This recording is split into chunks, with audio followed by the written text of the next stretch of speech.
आज हम इस वीडियो के माध्यम से कर्म एवं उद्देश्य पर अपने विचार रखेंगे। मनुष्य जो भी कर्म अपनी इच्छा से करता है उसके पीछे कोई न कोई उद्देश्य होता है।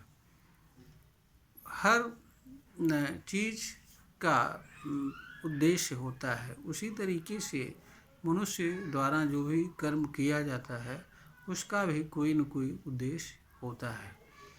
उद्देश्य अच्छा हो या बुरा हो अलग बात है, लेकिन मनुष्य जो भी कर्म अपनी इच्छा से करता है उसके पीछे उद्देश्य निश्चित होता है और उद्देश्य कर्म के संबंध में अपनी महत्वपूर्ण भूमिका निभाता है, क्योंकि उद्देश्य मनुष्य द्वारा किए जाने वाले कर्म का कारण भी बनता है, आधार भी बनता है और कर्म के उचित और अनुचित को भी बताने में मददगार साबित होता है।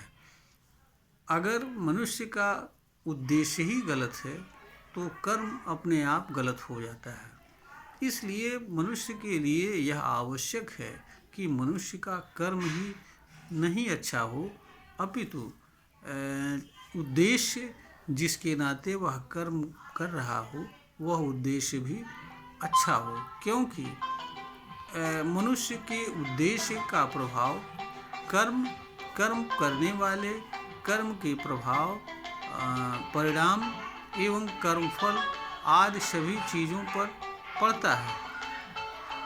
इसलिए मनुष्य के लिए यह आवश्यक होता है कि वह कर्म ही नहीं अपितु कर्म के उद्देश्य भी अच्छा हो। जब मनुष्य के कर्म का उद्देश्य अच्छा नहीं होता है तो मनुष्य द्वारा जो कर्म किया जाता है वह भी अच्छा नहीं होता है, और फिर जब मनुष्य का कर्म अच्छा नहीं होता है तो परिणाम के अच्छा होने का कोई प्रश्न ही नहीं उठता है। इसलिए यह आवश्यक होता है कि मनुष्य जो भी कर्म करे उसका उद्देश्य अच्छा हो और कर्म भी अच्छा हो।